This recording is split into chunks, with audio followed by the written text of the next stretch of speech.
Sandwraith illusion and the Nymphora stun. Sandwraith coming in here, and there's nothing that's going to be able to stop him. Plague Rider, or Barrel stunning, sorry, but it looks like Forsaken Archer's going to go down regardless, and she does. And it's just bad news now for the Hellborn team. They really don't have any way to combat this Sandwraith. He's level 25. He's got pretty much, to me, every item that he really needs. I mean, obviously he could pick up some luxury like a heart or something, but he doesn't really need anything else to be an effective carry right now. I really don't. I don't know how the Hellborn team will manage to get in this one. You know, I don't like to say they're going to be done for sure, but Legion team looking to push another Rex right here, and that might be all she wrote for them. Obviously, going down by 2 Rex, a very hard deficit to come back from. Definitely, it's I think in all the games I've seen, there may have been 1 or 2, which actually sort of came back from such a big disadvantage of losing 2 pairs of racks, but it's very unlikely that's going to happen. I mean, this Sandwraith, he's not going to get any less powerful. He's only going to grow more powerful as time goes along. And this Legion team, they're pushing their advantage. They're making sure that this Hellborn team hasn't got any time to farm up anymore. So the chances of this Hellborn team actually coming back from this they're very slim. Yeah. You know, obviously, Forsaken Archer doing a great job pretty much all game of getting that farm, and it's really disappointing to see her go down like this, but Sandwraith now with 417 gold per minute, and Forsaken Archer dropping down to about 300, and she hasn't finished that Frostwolf Skull. She just has that Geometer's Bane and, you know, half of the Frostwolf Skull, so really just stalling out at those items, and to be honest, I would have liked to see her go for the Frostwolf Skull first. Yeah, Geometer's Bane is a strong item, and yeah, it gives you agility, and yeah, it gives you illusions, but Frostwolf Skull would have allowed her to have so much more life and so much more presence in those team fights and not just be dying right away. Definitely. Yeah, we see Legion actually getting that Conquer kill very, very quickly, and good job by them. I'm sure Sandwraith picked. Oh, actually, Sandwraith did not pick it up. Who got that token? Wretched Hag picked it up. And do they have 2 Hellflowers on their team? Yeah, they do. That is very good for powerful. Them.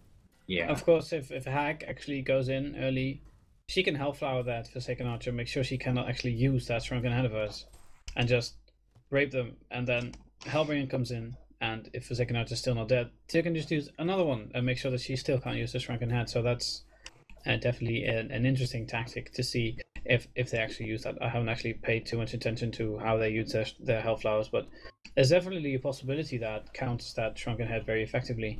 And to be honest, that token on Hag, it's a much better pickup for Hag than it is for Sandwraith, because as you've already said, that Sandwraith, he's not dying anytime soon. He's got 3000 HP. He's got that Dissipate, which reduces all damage by 20%. So no matter what happens, if they actually manage to kill him, it's going to take them so much time. So actually putting it on this Hag, which they're more likely to focus, is definitely a better choice.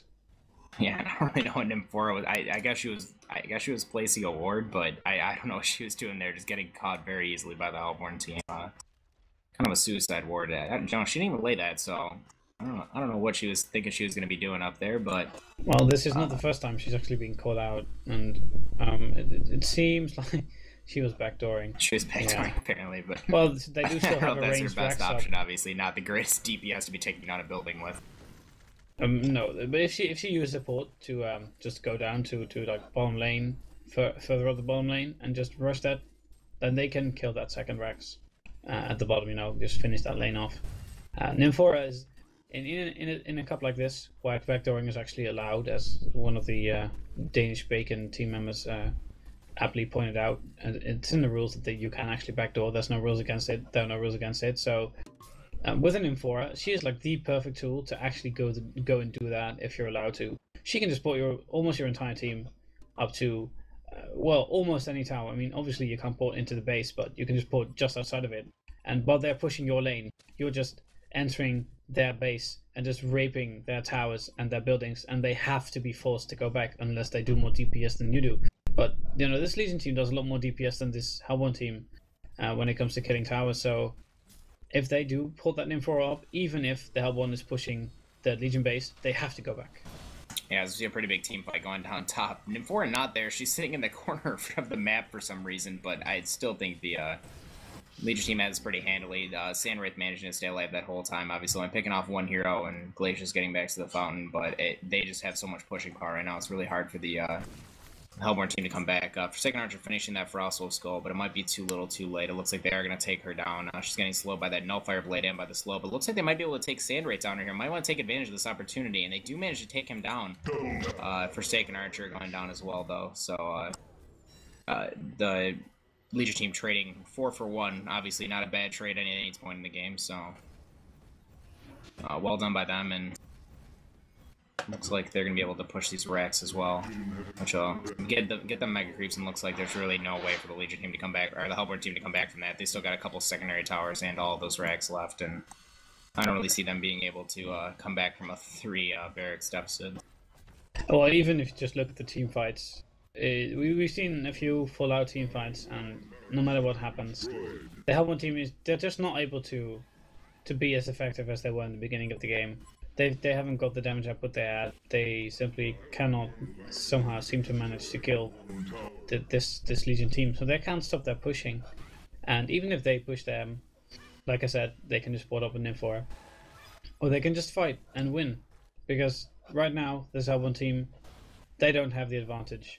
And I don't see that changing anytime soon. Yeah, I don't see Sandwraith all of a sudden getting half as powerful, but obviously even Wretched Head just by herself just devastating people right now.